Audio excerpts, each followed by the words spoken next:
The smartphone you're used to seeing may be a thing of the past, as some big changes, maybe even some odd ones, are headed our way. Steve Ranger here with us. And Steve, you've talked with some analysts for this story and this article in particular. And one analyst saying, globally, the cell phone industry is a mess right now. So let's start there. Sure. Okay. Yeah. So I think what we're likely to see over the next few years, and perhaps even over the next few weeks, with the MWC show and the mobile launches around that, is that smartphones are going to start getting weird again. For a long time, smartphones have been these square, flat pieces of plastic, or pieces of plastic and metal and glass, but they all look the same. It's really hard to tell apart the really expensive ones that are going to cost you like $1,000 versus the ones that cost you a couple of $100. And actually, even what they do is pretty much the same these days. So the smartphone market is in a kind of strange place. It's highly saturated. We've probably all got one, and it's quite hard to find people left on the planet that haven't got one anymore. They all do pretty much the same, and they're all getting more expensive. So that's kind of a really bad place for the smartphone market to be in. And where they're trying to go is to get weird again. So it's quite interesting that the big phone that came out of last year's MWC, of course, is the big Mobile World Congress, where a lot of the new phones get announced, or the new ideas get shown off.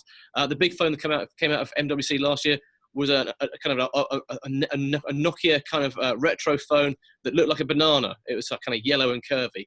So expect to see the same sort of thing happening this year. We're going to see bendy phones, curvy phones. We're going to see more kind of like smart glasses. And basically, this is tech vendors trying to work out where to go next, because we're all getting a little bit bored of those kind of black rectangles now. Yeah, we're seeing them everywhere, of course. So they got to shake things up a little bit, Steve, make some things that people really be talking about, some things that really catch your eye. But what's going on behind the scenes, too, besides the flashy stuff? Talk about that, what we can expect. Yeah, sure, absolutely. I mean, inevitably, everyone is always has their eyes on the shiny gadgets, whether they're curvy or bendy or foldy or whatever. And that will be a kind of big part of what goes on over the next few months, certainly from MWC onwards. We're going to see a lot of that kind of thing.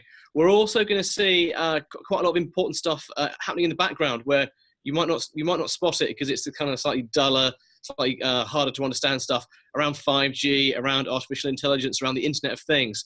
A lot of people are very interested in those areas. 5G is starting to come online right now. We've talked about this before. The end of this year, next year, 5G will become quite a big deal. So suddenly there's going to be a lot more bandwidth. Your devices, whether it's a phone or some sort of other smart object, will have lots more bandwidth, but it will also have a faster network to deal with. So things like smart glasses become a thing as well. We'll have new device types. We'll have faster access to them. That means the Internet of Things will take off a bit more. Also means that artificial intelligence becomes more of a thing, where we're all carrying lots of different sensors around with us, all these different objects. Understanding that data, mining that data, turning it into products to whether that's just to provide better products for us, or to kind of watch over us and kind of like surveil us, that becomes more of an issue as well. So although a lot of people will have their eyes on the shiny gadgets, there's a lot of stuff happening at the back end which is interesting, and maybe stuff that might be a few years out yet, but something we need to be watching out for right now, definitely. Yeah, when you talked about, Steve, there, you touched on the sensors, and we're talking about surveillance and just security issues in general. What are you seeing there? Yeah, I think there's been a lot of discussion recently about the different vendors who are involved with the 5G infrastructure. Obviously, the US in particular has some issues with companies like Huawei.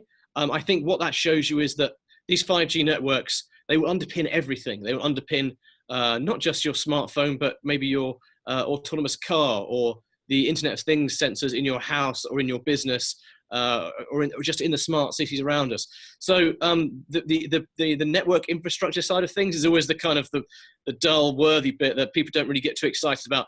Weirdly, this time around, people are really paying attention to it, because they understand that these networks are underpinning a kind of a massive digital revolution all around us, where the kind of the fabric of our homes, the fabric of our offices, the fabric of our cities will become kind of imbued with all these different sensors, and that actually it kind of matters who's in charge of that, who can see that data, who can make the decisions about what is done with that data. So yes, there's lots of big issues coming up at the moment. It's kind of interesting. This kind of next technology evolution has really got people thinking. I think that conversation is going to go on for a long time yet.